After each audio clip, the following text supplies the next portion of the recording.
Pada video kali ini kami akan menjelaskan hasil diskusi kami yaitu tentang integrasi sistem manajemen lingkungan. Sebelumnya izinkan kami memperkenalkan diri. Perkenalkan, nama saya Putri Fatimatu Zahra dengan NIM 123330053 beserta dengan rekan saya. Halo semuanya, perkenalkan nama saya Muhammad Fajri Lotama dengan NIM 123330097. Perkenalkan, nama saya Marsanda Francisca Manalu dengan NIM 123330022. Perkenalkan, nama saya Muhammad Gozi Waliuddin dengan NIM 123330036. Halo semuanya, perkenalkan nama saya Muhammad Daum Rema dengan NIM AHEN 057. Perkenalkan, nama saya Urak Sitohang dengan NIM 123330095. Memiliki 5 fokus kajian. Yang pertama yaitu tentang integrasi sistem manajemen lingkungan atau SML, yang kedua tentang sistem manajemen lingkungan atau SML 14001, yang ketiga ada prinsip ekologi industri, dan yang keempat ada pengelolaan limbah dengan 4R atau reduce, reuse, recycle, dan recovery. Dan yang terakhir yaitu ada penerapan life cycle assessment atau LCA. Baik, yang pertama yaitu ada latar belakang. Latar belakang dari sistem manajemen lingkungan atau SML adalah alat yang sangat berguna bagi perusahaan untuk mengelola dampak negatif mereka terhadap lingkungan. Dengan SML, perusahaan dapat satu, merencanakan dan mengelola aktivitas mereka secara lebih baik untuk mengurangi polusi dan limbah. Yang kedua, untuk mematuhi peraturan lingkungan yang berlaku. Yang ketiga, meningkatkan efisiensi penggunaan sumber daya. Yang terakhir, keempat, membangun reputasi positif sebagai perusahaan yang peduli dengan lingkungan. Apa itu ISO 14001? ISO adalah organisasi yang mengeluarkan ISO 14001 tentang standar internasional mengenai sistem manajemen lingkungan atau Environmental Management System. Standar ini sudah ada sejak tahun 1996 dan bisa diterapkan oleh semua jenis organisasi. Tujuan utama ISO 14001 adalah untuk meningkatkan pengelolaan lingkungan dan mengurai dampak negatif terhadap lingkungan serta untuk menerapkan sistem pemantauan dan evaluasi. Baik, jadi pada kesempatan kali ini saya akan menjelaskan mengenai 6 prinsip ekologi industri. Yang pertama yaitu adalah integrasi pengolahan limbah, yang mana dengan menggunakan prinsip ekologi industri, pengolahan limbah harus dilaksanakan dengan secara terintegrasi, dalam artian dia dilaksanakan dengan menggabungkan beberapa aspek ataupun proses dalam satu waktu. Dan selanjutnya adalah prinsip 3R, yaitu reduce, reuse, dan recycle.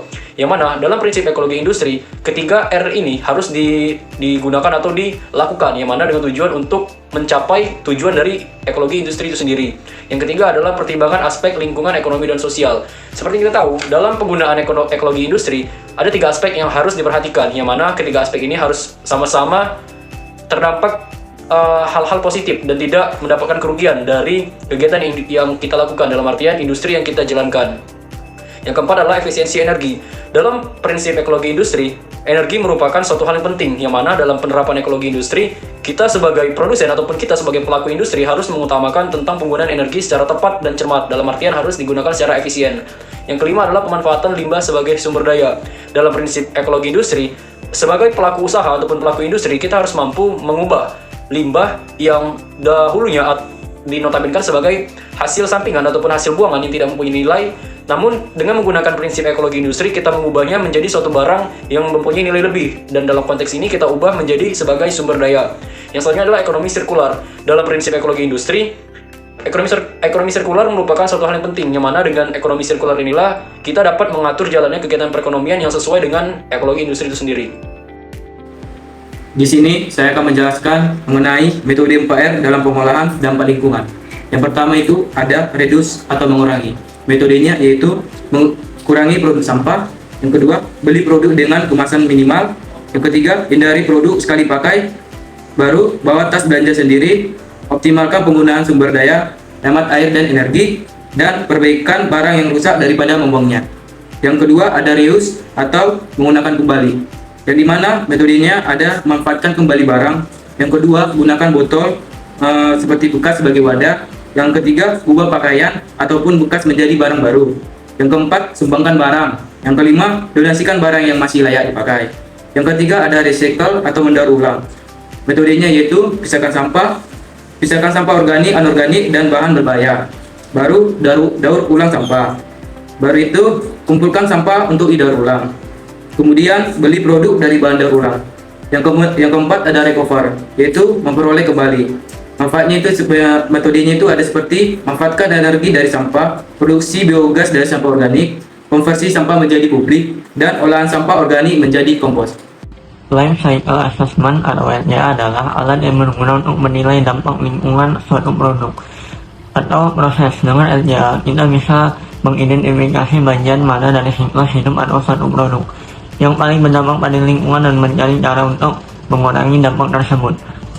Baik industri otomotif, makanan, dan banyak industri lainnya menggunakan LCA untuk membuat produk dan proses produksi yang lebih berkelanjutan. Di integrasi sistem manajemen lingkungan, yang pertama dapat kami simpulkan ISO 14001 membantu perusahaan ataupun instansi kelapa sawit mengidentifikasi, mengurangi pencemaran dari tahap produksi hingga tahap pemanenan. Kemudian yang kedua, LCA membantu melacak dampak lingkungan dari produksi kelapa sawit dari awal pemetikan buah kelapa sawit sampai dengan kelapa sawit yang sudah diolah. Kemudian yang ketiga, ekologi industri menggunakan limbah sebagai bahan utama itu merupakan salah satu tahap baik dari sebuah sistem produksi di mana memanfaatkan sebuah zat sisa dari produk sisa olahan hingga menjadi olahan baru. Kemudian yang keempat, metode 4R. Yang pertama, mengurangi, menggunakan kembali, kemudian mendaur ulang, dan memulihkan sumber daya untuk mengurangi limbah di semua kalangan produksi. Sekian presentasi dari hasil diskusi kelompok kami, kurang lebihnya mohon maaf dan semoga bermanfaat. Terima kasih.